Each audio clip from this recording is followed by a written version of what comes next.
Hello friends, welcome to the last video of the Standing Orders Act under the Labour Law 1. In the previous sessions, we discussed with the acts, of course, the definition part, the registration part and the norms that has to be followed, the acts of the misconduct and the procedures of the inquiry. The due process has not been given under the act and so it has to be laid down according to the rules and the judgments which has been provided by the courts. Now friends, I chose to keep the standing orders history or rather the origin or the concept. I kept this issue to be discussed in the last video so that you all understand that why do we need this industrial standing orders in the legislation itself. After understanding the whole act, there must be certain questions in your mind that why did we need this act? If the employment issues were dealt by the Trade Unions Act and other acts or other laws of the labor laws, why do we need the Standing Order Act?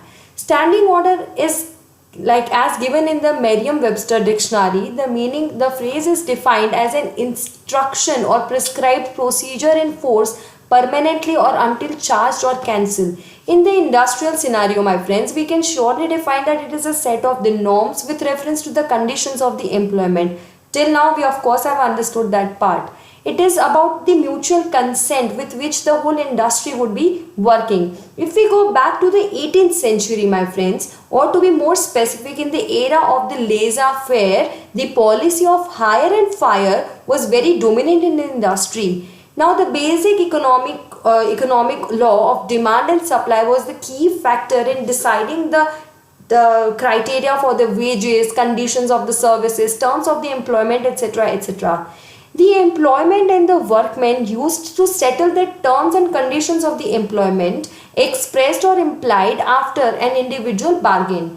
The basic concept of collective bargaining, it was absent at that time. And after the due factors, if we keep in mind all these due factors in our mind, it became very important for all of us to understand that there was a fear factor included a large number of the people who were unemployed in the industry or who were not getting jobs in the industry. They were very much they were not considered with the timings and the whole working of the industry.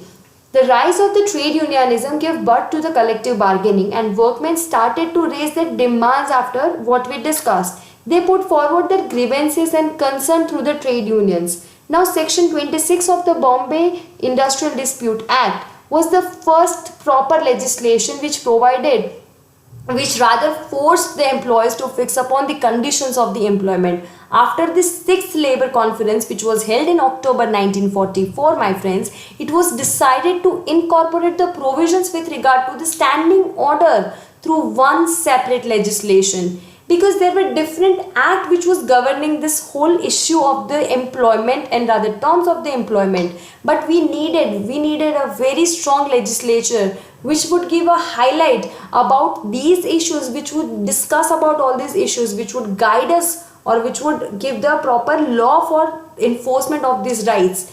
And so the legislature named Industrial Employment Standing Orders Act 1946 was later on enacted.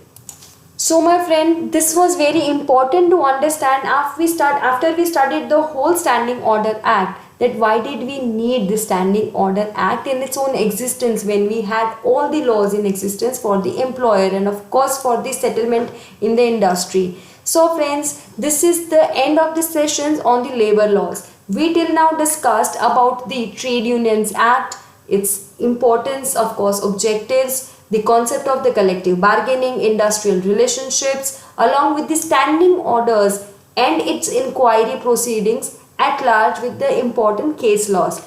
We shall be dealing with the other subjects very soon. Till then, take care, stay tuned and keep learning. Thank you.